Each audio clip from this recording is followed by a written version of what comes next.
Sa huli, gusto kong magpasalamat sa asawa ko, si Lily, para sa pagiging isang mahalagang kabanata ng buhay ko. Ang mga salitang yon ay lumabas sa bibig ni Cole, ang lalaking pinakasalan ko, at umaling-awngaw sa buong ballroom. Isang kabanata, isang chapter. Nakatayo ako, malapit sa entablado, sa ilalim ng liwanag ng mga mararangyang chandelier. Suot ang isang nangiting tila ipinako sa aking mukha. Ang palakpakan ng daan-daang tao mula sa mundo ng teknolohiya at negosyo ay parang ugong na lang sa aking pandinig. Hindi ko maintindihan. Kabanata? Anong ibig niyang sabihin? Kanina lang, sa loob ng aming sasakyan, inayos ko ang kanyang kurbata. Ngumiti siya sa akin. Ang pamilyar ng ngiting iyon na laging nagpapabilis ng tibok ng puso ko. "You look perfect, Lily." Bulong niya. "Palagi kang ang palamuti sa aking tagumpay. Iyon ang papel ko. Ang maging maganda, ang maging perpekto, ang maging si Mrs. Lily Hart Mercer, ang asawa ng henyo sa teknolohiya na si Cole Mercer. At ginampanan ko ito nang walang mali. Ngunit ngayon, sa entablado, sa harap ng lahat, ang mga mata niya ay hindi na pamilyar. Malamig ang mga ito. Tila ba nakatingin siya sa isang estranghero?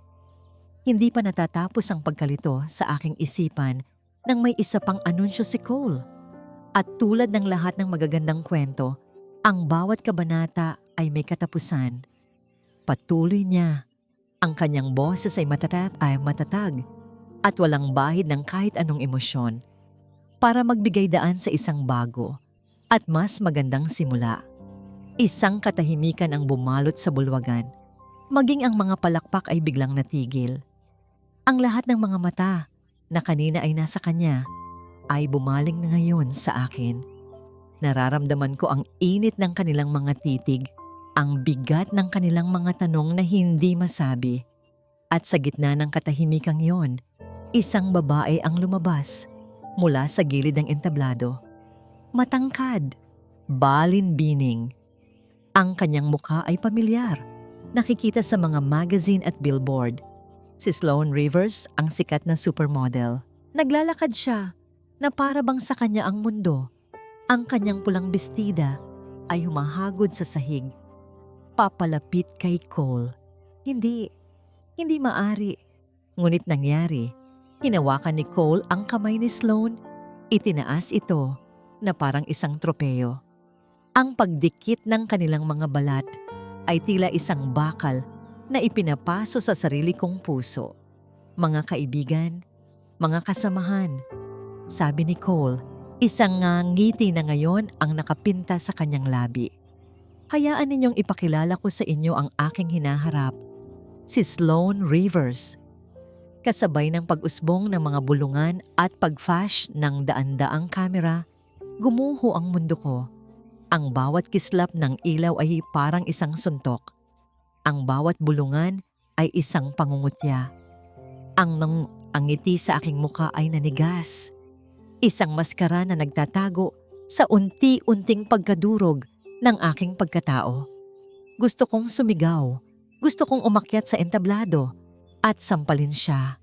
Gusto kong itanong kung paano niya nagawa ito sa akin. Ngunit ang aking mga paa ay tila nabaon sa kinatatayuan.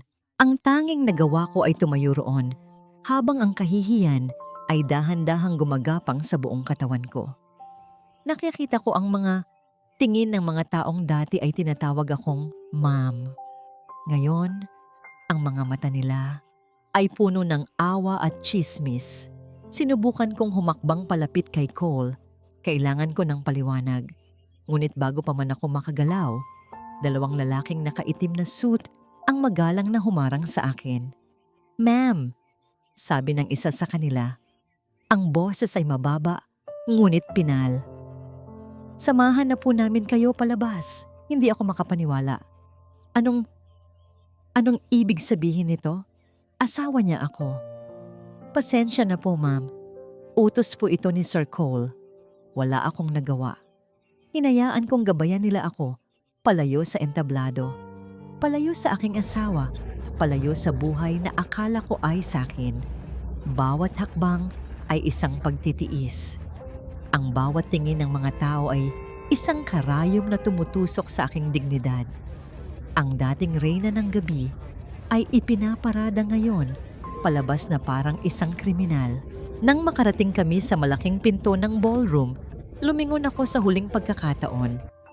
Nakita ko si Cole, bumubulong sa tenga ni Sloane, at pareho silang tumawa. Hindi niya ako tiningnan, kahit isang sulyap. Paglabas ko, ang malamig na hangin ng gabi ang sumalubong sa akin. Biglang nagsimulang umambon.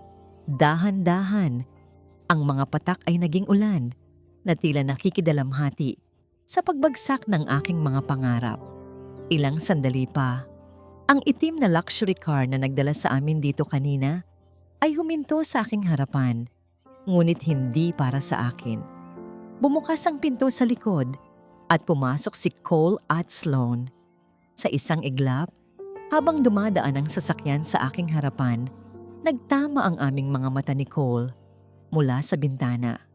Walang pagsisisi, walang awa, tanging lamig.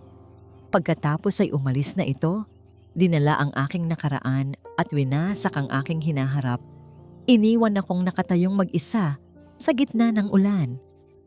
Ang pinto sa aking dating buhay ay tuluyan ng nagsara. Hindi ko alam kung gaano ako katagal na nakatayo sa ilalim ng ulan. Ang mamahaling damit na suot ko ay basa na at naninigas sa lamig. Ang aking buhok ay nakadikit sa aking mukha. Ang mga luhang dapat sana'y dumadaloy ay tila natuyo, napalitan ng isang malalim na pamamanhid. Wala akong patutunguhan. Ang mansyon na tinawag kong tahanan sa loob ng 5 taon ay hindi na sa akin. Ang mga kaibigan na laging nakapaligid sa akin ay biglang naglaho. Naglakad ako ng walang direksyon. Ang mga takong ng aking sapatos ay kumakaskas sa basang semento, ang tanging tunog sa aking tahimik na mundo. Sa huli, nakakita ako ng isang maliit na motel na may kumukutitap na ilaw na nagsasabing, bakante. Gamit ang natitirang pera sa aking pitaka, kumuha ako ng isang kwarto. Ang amoy ng luma at alikabok ang sumalubong sa akin. Ang ilaw ay madilaw at mahina. Ang kama ay lumulubog sa gitna.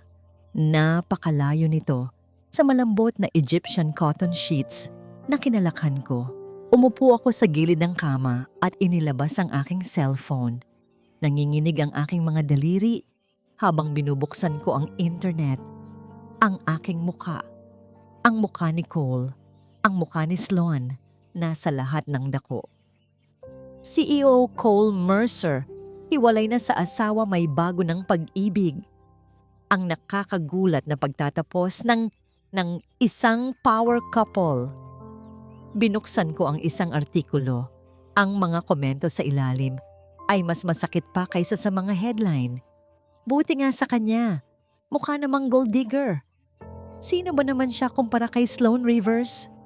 Baka may ginawa siyang mali, kaya iniwan. Ibinato ko ang cellphone sa kabilang dulo ng kama. Bawat salita ay isang lason. Hinubad ko ang basang damit at pumasok sa banyo. Tiningnan ko ang aking sarili sa salamin. Ang babaeng nakatingin pabalik ay hindi ko nakilala. Ang kanyang mga mata ay walang buhay. Ang kanyang balat ay maputla. Sino nga ba ako kung wala si Cole? Bigla akong nakaramdam ng pagkahilo. Napakapit ako sa lababo. Isang alon ng pagduduwal ang biglang umakyat sa aking lalamunan. Gabi-gabi na itong nangyayari sa nakalipas na linggo. Ngunit inakala kong dahil lang ito sa stress. Kinabukasan, ang pagkahilo ay mas malala. Alam kong kailangan kong magpatingin. Naghahanap ako ng isang maliit na klinika sa malapit. Isang lugar kung saan walang makakakilala sa akin. Ang doktora ay isang matandang babae na may mabait na mga mata. Matapos ang ilang mga tanong at paunang pagsusuri, ngumiti siya. Wala kang dapat ipag-alala. Mrs. Mercer, malusog ka. Sabi niya, sa katunayan, ang nararamdaman mo ay normal lang. Normal po, pero normal para sa isang nagdadalang tao. Ang mga salita ay tila lumutang sa hangin. Buntis ako? Gusto mo bang makita? Tanong ng doktora. Itinuturo ang isang lumang ultrasound machine sa sulok. Tumangulang ako. Hindi pa rin makapagsalita. Habang inililipat ng doktora ang malamig na aparato sa aking tiyan, ang aking mga mata ay nakatutok sa itim at puting screen. Isang munting tuldok. Iyon ba? Ayan, sabi ng doktora. Naririnig mo ba iyan? Ang tibok ng puso ng iyong sanggol. Isang mabilis na tunog ang pumuno sa kwarto. Dug-dug, dug-dug, dug-dug. Isang himig ng buhay sa gitna ng aking pagkawasak. Ngunit may iba pa. Kumunot ang noo ng doktora. Sandali, inayos niya ang aparato. Meron pa. Isang pangalawang tunog ang narinig, kasabay ng una. At pagkatapos, isa pa. 3 magkakaibang tibok ng puso. Sabay-sabay na tumitibok sa loob ko. Hindi lang isa, Mrs. Mercer. Sabi ng doktora, ang kanyang mga mata ay nanlalaki sa pagkamangha. 3 malulusog na tibok ng puso. Magiging ina ka ng triplets. Triplets! Lumabas ako ng klinika na parang lumulutang. Umupo ako sa isang bangko, sa isang kalapit na parke. 3. Hindi isa, kundi 3. Ang kamay ko ay kusa na napahawak sa aking tiyan.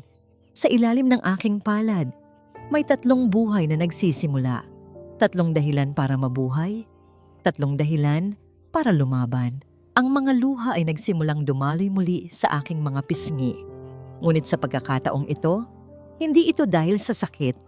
Ito ay dahil sa isang bagong damdamin na sumisibol sa aking puso. Isang mabangis na determinasyon. Hindi na ako nag-iisa.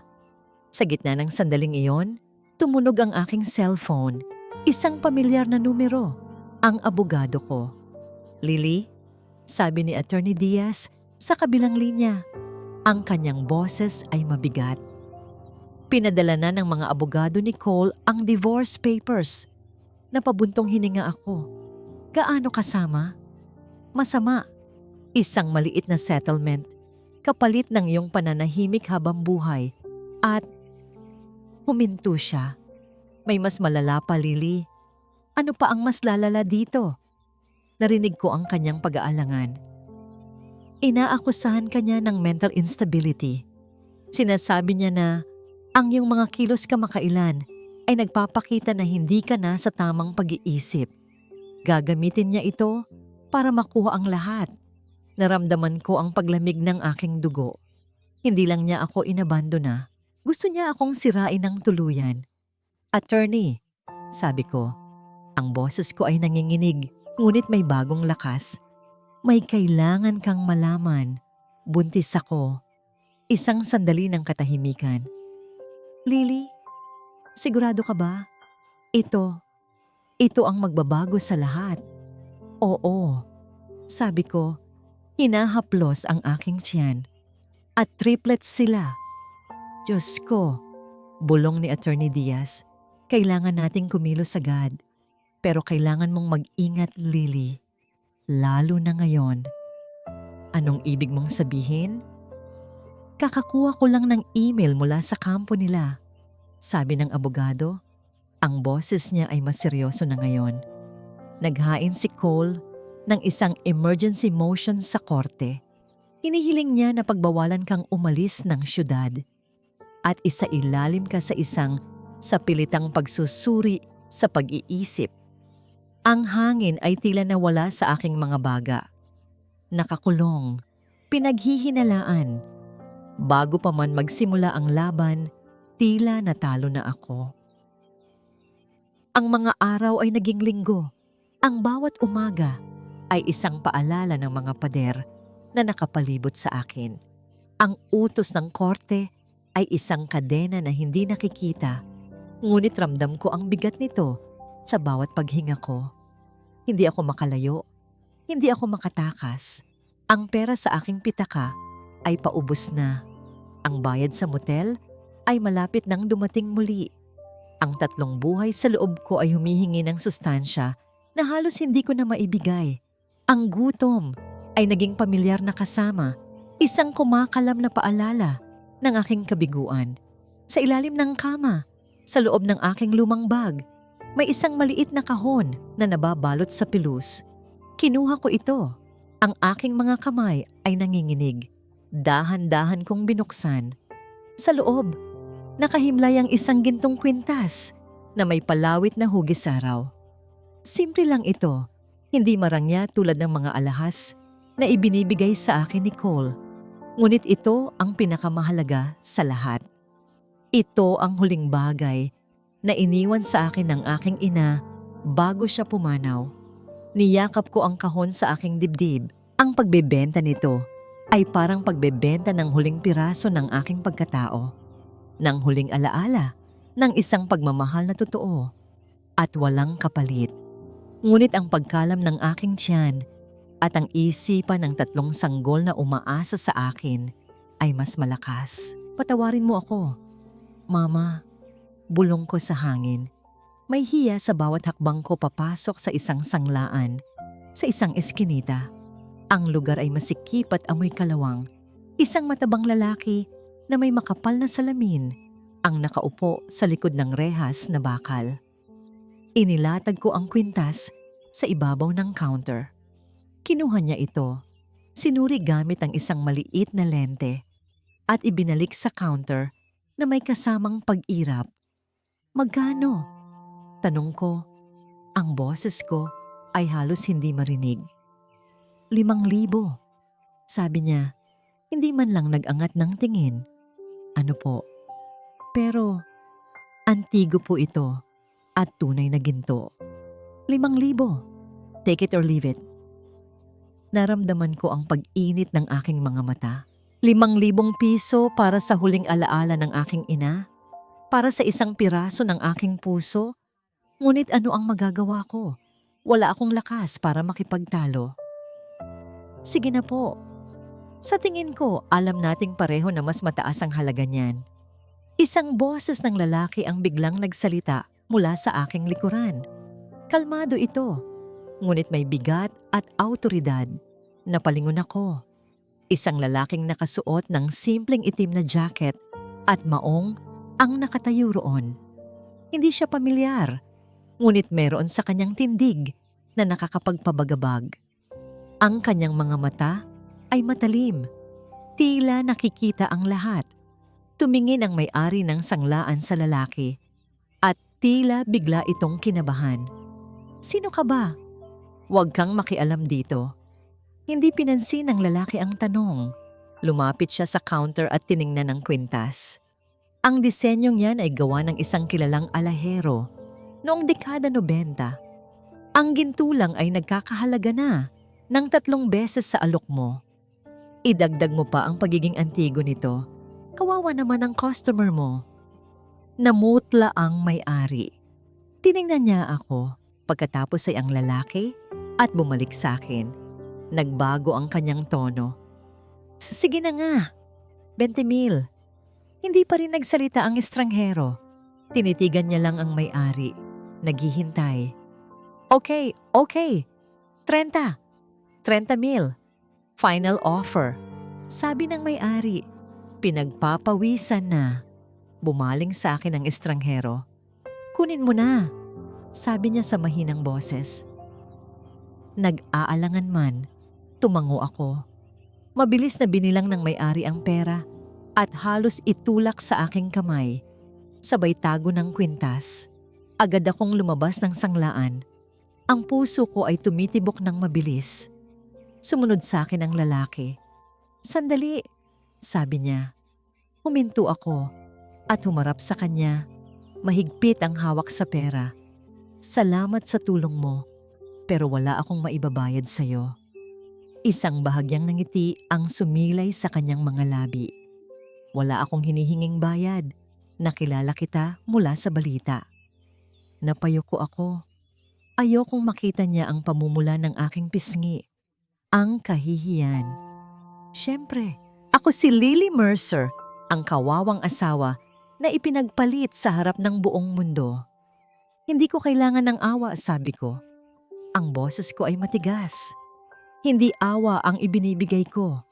Sagot niya. Ang kanyang mga mata ay seryoso. Alam ko kung ano ang pakiramdam ng pagtaksilan ng mga taong pinagkakatiwalaan mo. May pait sa kanyang boses na nagsasabing nagsasalita siya mula sa karanasan. Dumukot siya ng isang bagay mula sa kanyang bulsa. Isang simpleng puting card. Inabot niya ito sa akin. Hindi dapat ganito ang presyo ng hustisya, sabi niya. Kung handa ka ng lumaban, kung kailangan mo ng tulong na walang anumang kondisyon, tawagan mo ang numerong yan. Tiningnan ko ang card. Walang pangalan ng kumpanya, walang posisyon. Tanging 2 letra lang, EL, at isang numero ng telepono. Nag-angat ako ng tingin para magtanong, ngunit nakatalikod na siya at naglalakad palayo. Nawawala sa karamihan ng tao na parang multo. Naiwan akong nakatayo sa bangketa. Hawak sa isang kamay ang pera mula sa pagsasakripisyo ng aking nakaraan at sa kabilang kamay, isang maliit na piraso ng karton na nangangako ng isang posibleng hinaharap. Hindi ko alam kung sino siya. Hindi ko alam kung bakit niya ako tinulungan. At higit sa lahat, hindi ko alam kung mapagkakatiwalaan ko ba ang isang estranghero. Mula sa bintanang salamin ng kanyang opisina, sa pinakatuktok ng Langley Tower, pinagmamasdan ni Edward ang syudad sa ibaba. Ang mga ilaw nito ay parang mga bituin na ninakaw mula sa langit. Ngunit para sa kanya, ang mga ito ay malamig at walang buhay. Sa isa sa mga screen na nakapalibot sa kanyang mesa, ang mukha ni Lily Hart Mercer ay naka-freeze. Isang candid shot na kinuha sa labas ng isang sanglaan. Ang kanyang mga mata ay nagpapakita ng pagod at pag-aalala. Ngunit sa ilalim nito, mayroong isang kislap ng hindi pa namamatay na tapang. Pinatay ni Edward ang screen. 5 taon. 5 taon na siyang namumuhay sa anino. Isang multo sa sarili niyang imperyo. Matapos siyang pagtaksilan sa paraang halos dumurog sa kanyang pamilya at sa kanyang kaluluwa. Naalala niya ang isang nganang ngiti, isang pares ng mga matang nangako ng katapatan, ngunit sa huli ay isang kasinungalingan. Ang sakit ng pagtuklas na ang babaeng minahal niya ay kasangkapan lamang ng kanyang pinakamatinding karibal. Sa mukha ni Lily, nakikita niya ang multo ng kanyang nakaraan. Ang parehong sakit, ang parehong pampublikong kahihiyan. Hindi niya hahayaang maulit ang kasaysayan sa harap mismo ng kanyang mga mata. Kinuha niya ang isang espesyal na telepono sa kanyang mesa. Isang linya na iilan lang ang nakakaalam. Attorney Sandoval, sabi ni Edward. Ang kanyang boses ay kalmado, ngunit may bigat ng utos. Mayroon akong bagong kliyente para sa'yo. Sir? Sagot ng boses sa kabilang linya. Isang babaeng kilala sa pagiging pinakamahusay na abogado sa litigasyon sa buong bansa. Ang pangalan niya ay Lily Hart Mercer. Hanapin mo siya. Ibigay mo sa kanya ang lahat ng kailangan niya. Walang limitasyon sa pondo. Isang sandali ng katahimikan. Naiintindihan ko, sir. Makalipas ang ilang araw, tumawag si Attorney Sandoval. Nakausap ko na siya, Sir Edward. Magalang niyang tinanggihan ng tulong. Hindi nagulat si Edward. Bakit? Dignidad, sir. Ayaw niyang maging isang kawanggawa. Sinabi niya na lalabanan niya ito sa sarili niyang paraan. Napatingin si Edward sa bintana. Isang babaeng may dignidad. Kahit na wala na siyang natitira, mas lalo siyang humanga dito. Bigyan niyo siya ng espasyo, utos ni Edward. Pero huwag ninyong alisin ang inyong mga mata sa kanya. Siguraduhin ninyong ligtas siya. Maghihintay tayo. Alam ni Edward na si Cole Mercer ay hindi titigil. Ang mga taong tulad niya na nabubuhay sa kasinungalingan ay gagawin ang lahat para protektahan ang kanilang perpektong imahe. At Tama nga siya. Nang gabing iyon, habang nag-iisa sa kanyang madilim na opisina, isang breaking news alert ang lumitaw sa screen. Isang eksklusibong panayam. Si Cole Mercer at Sloane Rivers, magkahawak kamay na nakaupo sa isang puting sofa. Ang mga mukha ay puno ng pekeng pag-aalala. "Mahal ko si Lily," sabi ni Cole sa camera. Ang kanyang mga mata ay tila nagluluha. Ngunit nitong mga huling buwan, nagbago siya. Naging paranoid, hindi matatag. Labis akong nag-aalala para sa kanyang kalusugan sa pag-iisip. Sumingit si Sloane. Ang kanyang boses ay malambing at puno ng awa. Nakikita ko ang sakit na dinadala ni Cole. Ang tanging gusto lang namin ay gumaling si Lily. Makuha niya ang tulong na kailangan niya. Naramdaman ni Edward ang pag-igting ng kanyang panga. Ang lason. Ibinubuhos nila ang lason sa isipan ng publiko. Dahan-dahan, ngunit tiyak. Ginagawa nilang kontrabida ang biktima. Ito na yon. Ang huling tulak na mag-uudyok kay Lily na lumaban. Hindi siya nagkamali. Ilang minuto matapos ang panayam, tumunog ang teleponong nakalaan para sa card na ibinigay niya. Nagring ito ng 1 beses, 2 beses. Sa ikatlong ring, sinagot niya. "Hello?" Isang paghinga ang narinig niya mula sa kabilang linya. Pagkatapos ay isang boses, nanginginig. Ngunit hindi dahil sa takot, nanginginig ito dahil sa pinipigilang galit. Si Lily Hart Mercer ito." "Alam ko," mahinang sagot ni Edward. Isang mahabang katahimikan. Pagkatapos ay sinabi niya ang mga salitang hinihintay ni Edward. Ang mga salitang magsisimula ng isang digmaan. "Tinatanggap ko na ang tulong mo." Huminto siya sandali. At nang muli siyang magsalita, mayroon ng bakal sa kanyang boses. "Pero may isang kondisyon." "Ang kondisyon ko," sabi ko sa telepono kay EL, ang estrangherong may mabigat na boses, "ay hindi ako isang biktima na kailangang sagipin. Kailangan ko ng isang kasosyo sa laban na ito." Isang sandali ng katahimikan ang sumunod. Inasahan kong tatawa siya o magdududa. Ngunit ang sagot niya ay simple at seryoso. "Okay, kasosyo." At sa isang iglap, nagbago ang lahat.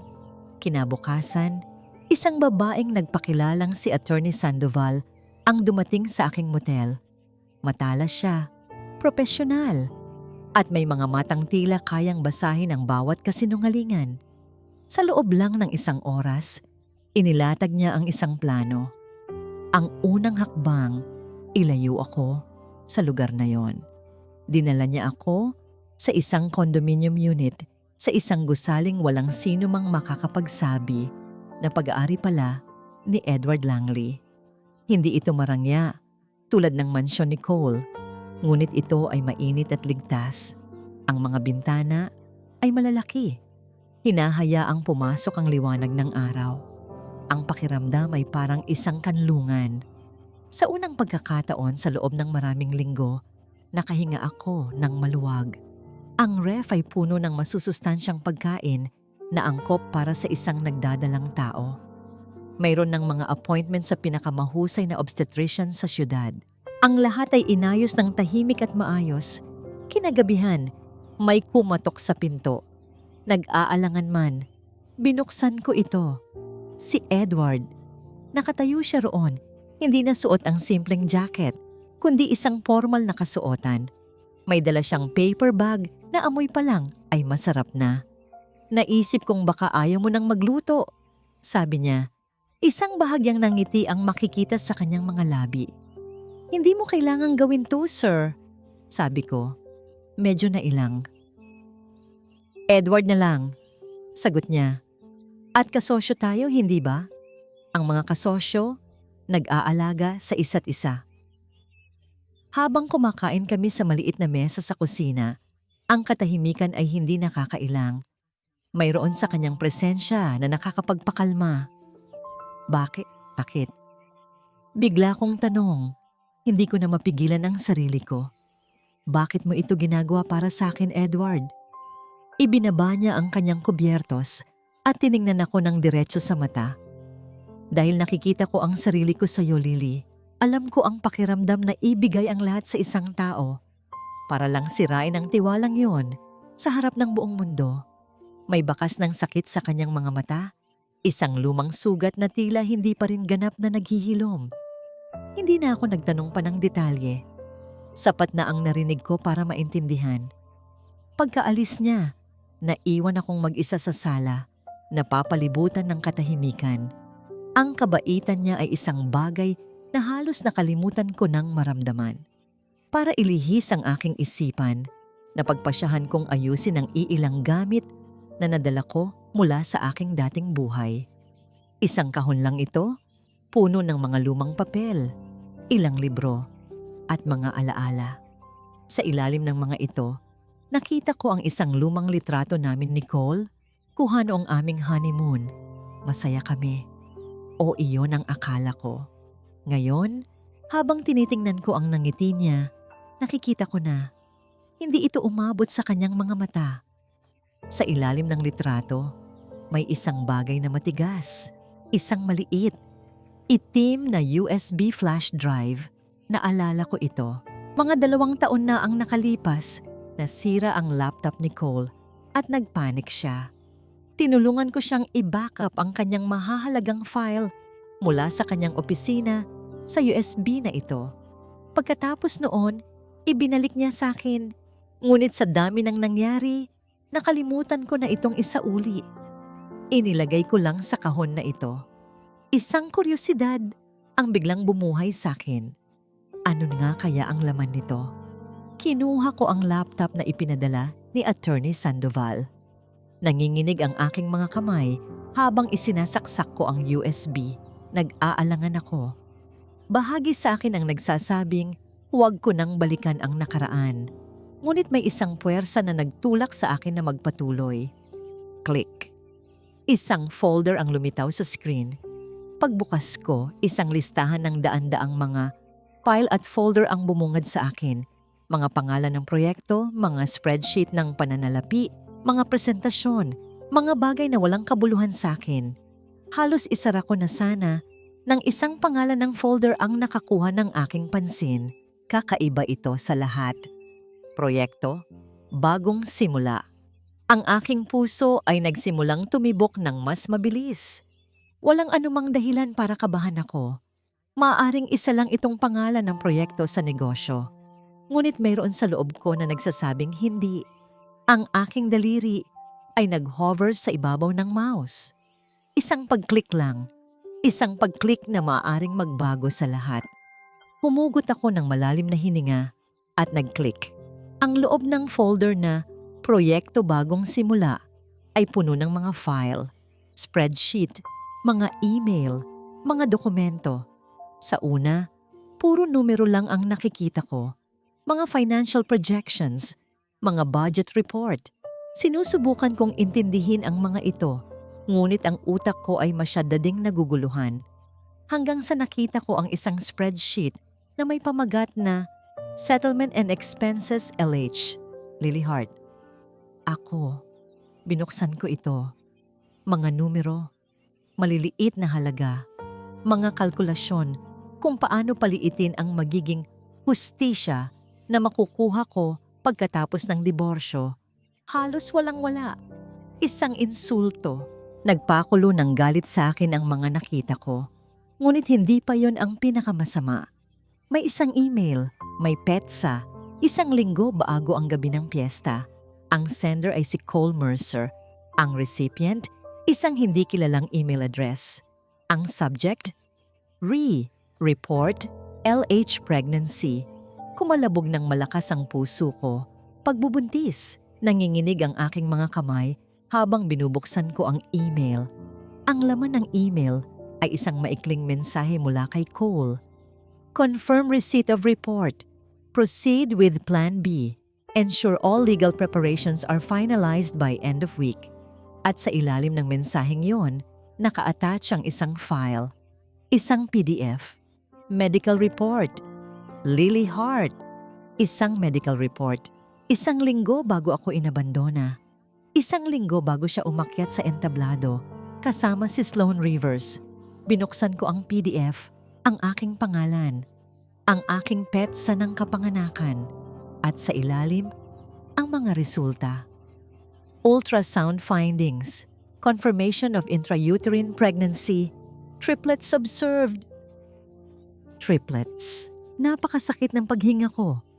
Ang utak ko ay tumigil sa pagproseso. Triplets. Nasa report, nasa kanya. Ang malamig na kamay ni Cole na hawak si Sloan. Ang kanyang walang pakundangang mga salita sa entablado. Ang kanyang pag-angkin na mental instability ako. Ang kanyang emergency motion sa korte. Hindi ito isang biglaang pagtataksil. Hindi ito isang init ng damdamin. Ito ay isang planado. Isang matinding. Isang kinasusuklamang plano. Alam niya. Alam niyang buntis ako. Alam niyang 3 ang dala ko. At gayon pa man, inabandona niya ako. Sinira niya ako sa harap ng buong mundo. Ginawa niya akong katawa-tawa. Para saan? Para hindi niya kailangang panagutan ang 3 bata na bubuo sa kanyang dugo. Ang galit na naramdaman ko ay hindi pa nasasaksihan ng aking buong pagkatao. Ito ay isang galit na mas malalim kaysa sa anumang sakit. Ito ay isang apoy na sumunog sa aking pagkabigla, sa aking pagkalito, sa aking kalungkutan. Napakagat ako sa aking labi hanggang sa maramdaman ko ang lasa ng dugo. Ang mga luha ay nagbabanta, ngunit hindi ko ito pinayagan. Ang pag-iyak ay para sa biktima. At hindi na ako biktima. Naramdaman ko ang paglamig ng aking buong katawan, ngunit ang aking puso ay tila isang naglalagablab na karbon. Ang aking dating sarili ay namatay na sa gabing iyon. Ang babaeng lumitaw ngayon ay bagong gawa. Hinulma ng sakit at ng katotohanan. Tiningnan ko ang screen ng laptop. Ang mukha ni Cole ay lumitaw sa isang article na nagtatampok sa kanya bilang isang visionary leader. Ang kanyang ngiti ay parang isang kutsilyo na bumabaon sa aking puso. Hindi na ito tungkol sa pera. Hindi na ito tungkol sa akin at sa kanya. Ito ay tungkol sa 3 inosenteng buhay na sinubukan niyang ipagkanulo bago pa man sila isilang. Inabot ko ang telepono. Ang oras ay 3 ng umaga. Hindi ako nag-aalala sa abala. Nagring ito ng 1 beses. Pagkatapos ay may sumagot. "Lily?" Boses ni Edward, halatang nagising. "Edward," sabi ko. Ang boses ko ay matatag at malinaw. Kahit pa ang aking puso ay pumipintig ng napakabilis. Hindi na ito tungkol sa pera, Edward. Panahon na para singilin siya sa lahat. Ang boses ni Lily sa telepono ay tumagos sa tulog ni Edward. Hindi ito ang boses ng babaeng may pag-aalinlangan o ng isang biktima. Ito ay boses ng isang mandirigma. "Ano ang ibig mong sabihin?" tanong niya. Umupo sa kanyang kama. Ipinaliwanag niya ang tungkol sa USB drive, ang mga financial document, at ang pinakamasakit sa lahat, ang medical report. Ang pag-alam ni Cole tungkol sa triplets bago pa man niya ipahiya si Lily. Naramdaman ni Edward ang pagdami ng kanyang galit. Hindi lang ito pagtataksil, ito ay kasamaan. Ito ay ang parehong uri ng kalkuladong kabangisan na kanyang naranasan. "Huwag kang mag-alala, Lily," sabi niya. Ang kanyang boses ay naging bato. Hindi na siya makakatakas dito. Kinaumagahan, si Edward ay nasa kanyang war room kasama ang pinakamahusay na mga analis at abogado. Ang mga dokumento mula sa USB drive ay nakalatag sa malaking screen. Ang mga numero at transaksyon ni Cole ay dahan-dahang binubuo ang isang mas malaking larawan. "Sir Edward," sabi ni Mr. Chua, ang kanyang head analyst, "hindi lang ito tungkol sa child support. May pattern ng financial fraud dito. Posibleng may kinalaman din sa pagnanakaw ng intellectual property mula sa dating kasosyo. Kumunot ang noo ni Edward, ang dating kasosyo. Iyon ang matagal ng bulong-bulungan tungkol kay Cole, ang kanyang mabilis na pag-angat na parang walang pinagmulan. Ang mga piraso ng puzzle ay nagsisimulang magkonekta. Hanapin ninyo ang dating kasosyo, utos ni Edward. Kailangan nating alamin ang lahat. Naramdaman ni Cole ang pagbabago ng hangin. Ang mga ulat mula sa kanyang mga espiya ay nagsasabing may biglang nagbabago sa estratehiya ni Lily. Ang kanyang pangkalahatang pag-atake sa media ay tila hindi na epektibo. May humaharang sa kanya. Sino ang nasa likod nito? Bulong ni Cole sa kanyang sarili. Ang kanyang mga mata ay nanlilisik. Hindi nagtagal. Nalaman niya. Edward Langley, ang recluse billionaire. Isang pangalang pinaninindigan ang kapangyarihan at ang misteryo. Si Cole, na sanay sa pagkontrol, ay nagsimulang matakot at ang takot ay nagiging panganib. Isang hapon, habang si Lily ay naglalakad sa isang parke, kasama ang kanyang abogada na si Attorney Sandoval, upang magpahangin, naganap ang isang bagay. Naramdaman ko ang malakas na pagtulak mula sa likuran. Hindi ko nakita kung ano. Narinig ko lang ang tunog ng gulong na dumulas. Nagpanik ako. Napakasakit ng aking likod. Naramdaman ko ang paghiga ko sa lupa. Kasabay nito, ang isang matalim na kirot sa aking tiyan. "Lily!" Sigaw ni Attorney Sandoval, agad na lumapit sa akin. Nagsimulang sumakit ang aking tiyan. Isang mapulang patak ang nakita ko sa aking pantalon. "Tumawag ka ng ambulansya!" Sigaw ko. Ang aking boses ay halos hindi na lumabas. Sa ospital, ang pag-aalala ay malinaw sa mukha ng bawat doktor at nurse. Dumating si Edward. Ang kanyang mga mata, na karaniwang kalmado at nakakubli, ay puno ng matinding pag-aalala. "Anong nangyari?" tanong niya. Mahigpit na nakahawak sa kamay ko. Ikinuwento ni Attorney Sandoval ang tungkol sa nangyari. Isang nagmamadaling biker na aksidenteng nakabunggo. Ngunit sa tingin namin, hindi ito aksidente. Matapos ang mahabang oras ng paghihintay at pagdarasal, lumabas ang doktora. Stable na si Mrs. Hart at ang mga sanggol ay ligtas, sabi niya. Ngunit kinailangan nating bigyan siya ng gamot para pigilan ang contractions. Kailangan niya ng complete bed rest hanggang sa manganak. Walang stress, walang paggalaw. Huminga ng malalim si Edward. "Salamat, doktora." Umupo siya sa tabi ko. Hawak ang aking kamay. Tumingin ako sa kanyang mga mata. Puno ng takot. "Edward, hindi ito aksidente." "Alam ko," sabi niya. "At hindi ko hahayaang mangyari ulit yan." Naramdaman ko ang bigat ng kanyang pangako. Ang kanyang kamay ay mahigpit na nakahawak sa akin. Sa sandaling iyon, alam kong hindi ako nag-iisa. Ngunit ang kapayapaan ay panandalian lang. Maya-maya, tumunog ang cellphone ni Edward. Sumagot siya at habang nakikinig, ang kanyang muka ay unti-unting lumalamig. "Anong sabi nila?" tanong ko. Tiningnan niya ako. Ang kanyang panga ay nagpatigas.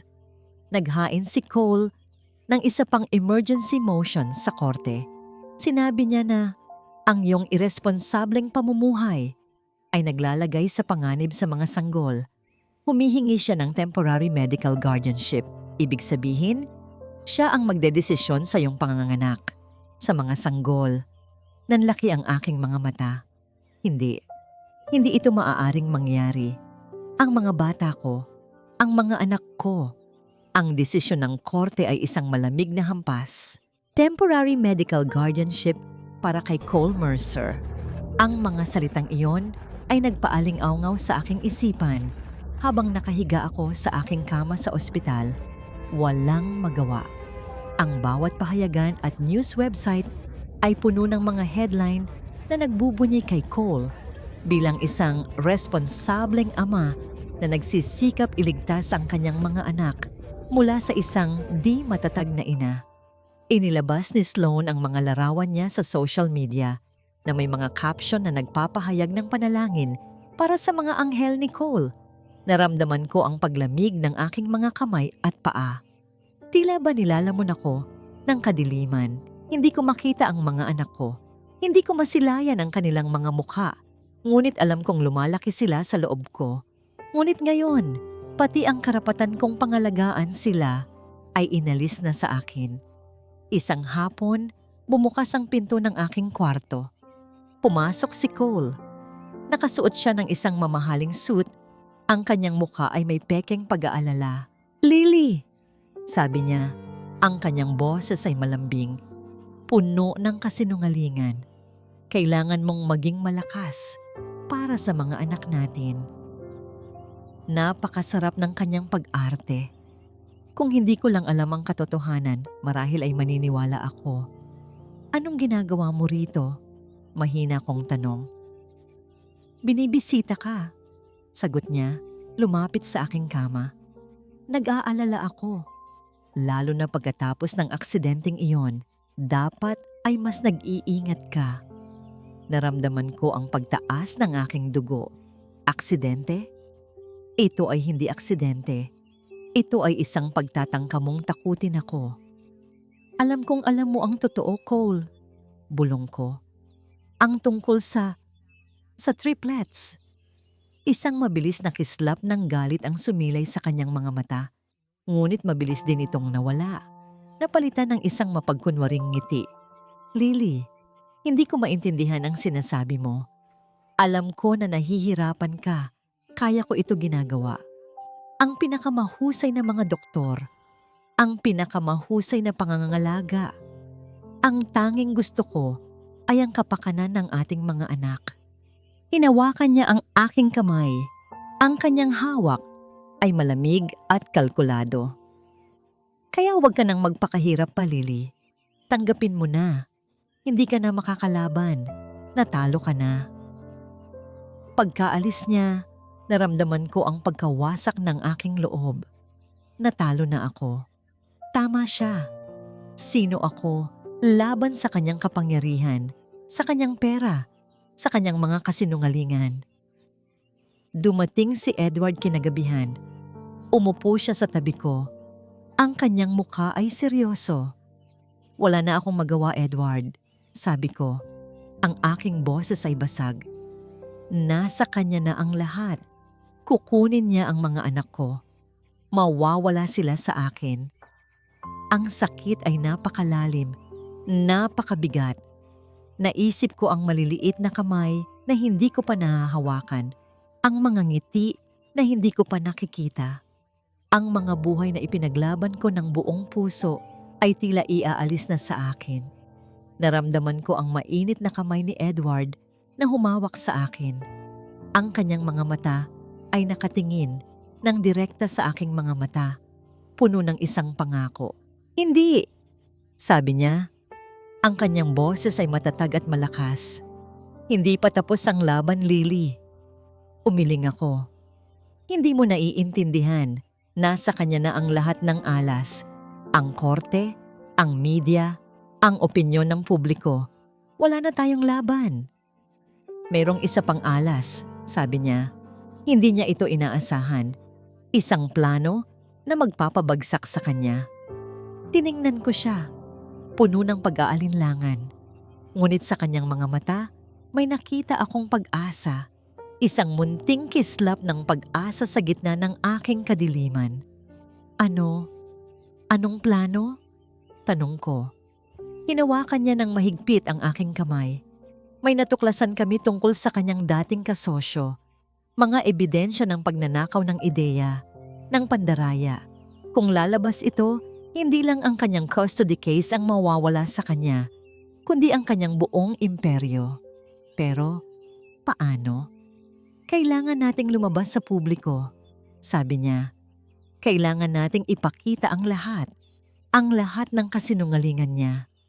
"Hindi ako pwede, Edward," sabi ko, nanginginig. Nakahiga ako rito, walang magagawa. "Hindi mo kailangang kumilos," sabi niya. "Kailangan mo lang magsalita. Gagawin namin ang lahat. Ngunit mayroon kang isang tungkulin, Lily. ang maging boses ng katotohanan. Kailangan mo akong pagkatiwalaan ng buo. Tiningnan ko siya. Ang takot ay nandito pa rin. Ngunit sa ilalim nito, may isang bagay na bumangon. Isang apoy na nagsimulang sumunog muli. Ang apoy ng isang ina. Kung ito ang huling pagkakataon ko, kung ito ang tanging paraan para mailigtas ko ang aking mga anak, handa akong gawin ang lahat. Ano man ang mangyari, Edward, sabi ko, hindi ko hahayaang mawala sa akin ang mga anak ko. Niyakap niya ako ng mahigpit. Hindi mangyayari iyan, Lily. Pangako. Ang araw ng panayam ay dumating. Nakaupo ako sa isang wheelchair. Ang aking tiyan ay malaki na, ngunit ang aking isipan ay matalas. Hindi ito isang ordinaryong panayam. Ito ay isang paghuhukom. Ang studio ay abala, ngunit sa aking paningin, tila lahat ay gumagalaw ng mabagal. Si Edward ay nakatayo sa tabi ko. Ang kanyang presensya ay isang matatag na pader. Ang kanyang mga mata ay nagbibigay sa akin ng lakas. Handa ka na, Lily? Tanong niya. Humugot ako ng malalim na hininga. Hinding-hindi ako magiging mas handa pa. Ang host ay si Miss Garcia, isang respetadong mamamahayag na kilala sa kanyang katapatan at kakayahang maglabas ng katotohanan. Pag-upo ko sa tapat niya, nakaramdam ako ng kakaibang kapayapaan. Wala na akong pakialam sa mga kamera, sa milyon-milyong nanonood. Ang tanging nararamdaman ko ay ang bigat ng katotohanan na bitbit ko. Mrs. Hart, simula ni Miss Garcia, ang kanyang boses ay malambing ngunit formal. Marami ang nagtatanong, ano ang totoong nangyari sa pagitan ninyo ni Mr. Cole Mercer? Tiningnan ko ng diretso ang kamera. Hindi ito tungkol sa akin at kay Cole Mercer. Ito ay tungkol sa katotohanan at sa 3 buhay na sinubukan niyang itago. Nagsimula akong magsalita. Hindi ako sumigaw. Hindi ako umiyak. Kalmado akong ikinuwento ang lahat. Mula sa gabi ng pagtataksil hanggang sa pagtuklas ko, nabuntis ako ng triplets. At kung paano niya ako sinubukang sirain gamit ang kanyang pera at impluwensya. Habang nagsasalita ako, ang screen sa likod ko ay nagpakita ng mga ebidensya. Ang mga headline, ang emergency motion, ang medical report. Nagulat ang mga manonood.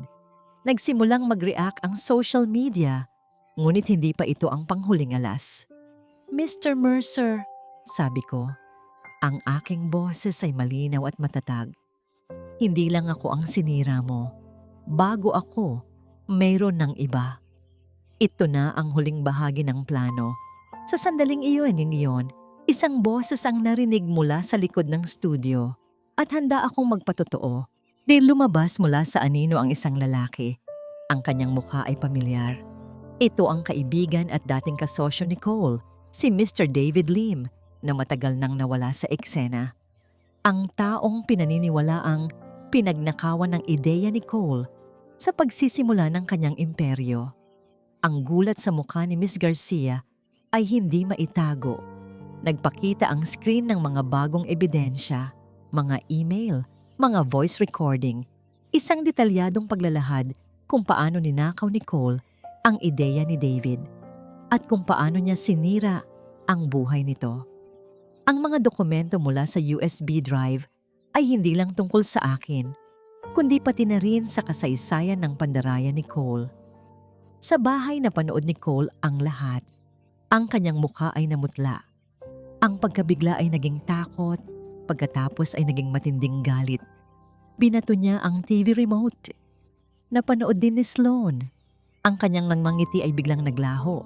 Tumayo siya, kinuha ang kanyang mga gamit at lumabas ng pinto ng walang paalam. Ang kanyang kasosyo sa kasamaan ay tuluyan ng umalis. Sa studio, tapos na ang lahat ng paglalahad. Tumingin ako sa kamera, sa milyon-milyong mata na nakatingin sa akin. Hindi ako isang biktima, sabi ko. Ang aking tinig ay puno ng kapangyarihan. Ako ay isang ina, na ipinagtatanggol ang kanyang mga anak at ako ay isang survivor. Kasabay ng pagtatapos ng panayam, naramdaman ko ang isang matalim na kirot sa aking tiyan. Isang masakit na kontraksyon. Hindi ito ensayo. Tiningnan ko si Edward. Ang kanyang mukha ay puno ng pag-aalala. Ngunit mayroon ding pagmamalaki. Edward, bulong ko. Palagay ko, manganganak na ako.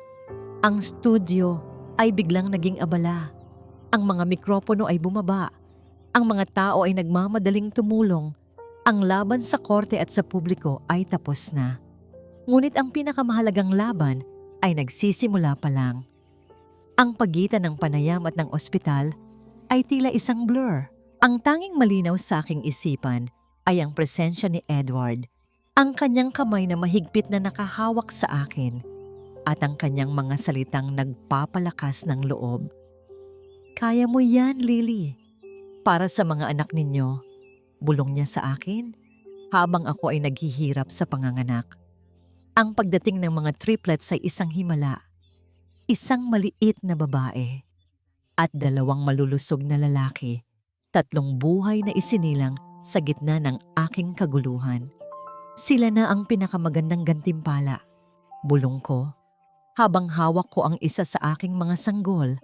Ang kanyang maliliit na daliri ay mahigpit na nakakapit sa aking hinlalaki. Ang mga luha ay dumaloy, hindi ng sakit, kundi ng purong kaligayahan. Sa labas ng aking kwarto sa ospital, ang mundo ni Cole Mercer ay unti-unting gumuho. Nagsimula ang mga balita sa bawat channel. Cole Mercer, inakusahan ng pandaraya sa pananalapi. Executive Board ng Mercer Corp nagpupulong para sa kagyat na pagpapaalis kay Cole Mercer. Sloan Rivers, lumaya sa mansion ni Mercer. Napanood ni Cole ang mga balita mula sa kanyang mansyon. Ang kanyang mukha ay puno ng matinding galit at kawalan ng pag-asa.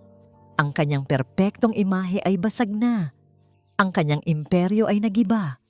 Ang kanyang mga kaibigan ay tumalikod. Ang kanyang pagmamataas ay nagdala sa kanyang pagbagsak. 1 linggo matapos kong manganak, habang nakaupo ako sa tabi ng bintana ng aking kwarto, pinagmamasdan ng aking mga anak na natutulog, lumuhod si Edward sa aking harapan. Lily, sabi niya, inilabas ang isang simpleng gintong singsing. Hindi ako isang perpektong tao. Mayroon akong mga sugat mula sa nakaraan. Ngunit sa tabi mo, naramdaman kong muli ang pag-asa. Ikaw at ang mga anak natin ang nagbigay sa akin ng bagong buhay. Will you marry me? Hindi ako nag-atubili. Oo. Edward, oo. Ang aming kasal ay simple lamang, ngunit puno ng pagmamahalan. Tanging mga malalapit na kaibigan at ang aming pamilya lamang ang naroroon. Wala ng media, wala ng mga pagpapanggap. Tama. 2 taon ang lumipas. Ang mga maliliit na paa ay tumatakbo sa berde naming hardin. Ang mga halakhak ng aming mga anak ay pumupuno sa buong bahay. Si Leo, ang aming panganay, ay may matatalas na mata tulad ni Edward. Si Bella, ang aming nag-iisang babae, ay may maamong ngiti. At si Finn, ang bunso, ay may walang katapusang enerhiya. Ako ay hindi na si Lily Hart Mercer. Ako si Lily Langley. Ngunit higit pa roon, ako si Lily, isang ina, isang asawa, at isang babaeng may sariling boses. Ang aking karera bilang isang documentary filmmaker ay umuusbong. Ang aking unang pelikula na pinamagatang 3 Tibok ay tungkol sa mga kwento ng kababaihan na nakabangon mula sa sakit at pagtataksil. Ito ay naging isang hit, nagbibigay inspirasyon sa maraming tao. Isang hapon, habang nag-e-edit ako sa aking home office, lumapit si Edward sa akin. Niyakap niya ako mula sa likuran. Ang kanyang baba ay nakapatong sa aking balikat. Proud ako sa iyo, Lily, bulong niya. Tiningnan ko ang screen ng aking computer. ang huling eksena ng aking dokumentaryo. Isang quote na sumasalamin sa aking naging buhay. Ang tunay na lakas ay hindi ang hindi kailanman bumagsak, kundi ang kakayahang bumangon mula sa abo, gawing kapangyarihan ang sakit at hanapin ang sariling halaga na hiwalay sa sinuman. Dati, akala ko ikaw ang nagligtas sa akin. Sabi ko, nakangiti. Ikaw ang nagligtas sa sarili mo, Lily. Sagot niya. At sa paggawa mo noon, niligtas mo rin ako. Hinalikan niya ako sa noo. Pagkatapos ay sabay kaming lumabas sa hardin kung saan ang aming mga anak ay masayang naglalaro. Ang araw ay unti-unting lumulubog. Ang liwanag nito ay nagbibigay ng gintong kulay sa aming perpektong buhay. Ang aking paglalakbay ay puno ng sakit, pagtataksil, at kawalan ng pag-asa. Ngunit sa huli, natuklasan ko na ang tunay na kapangyarihan ay nasa loob ko. At ang tunay na pag-ibig ay hindi lamang tungkol sa pagmamahal, kundi sa pagbibigay ng lakas sa isa't isa upang lumago at maging pinakamahusay na bersyon ng sarili.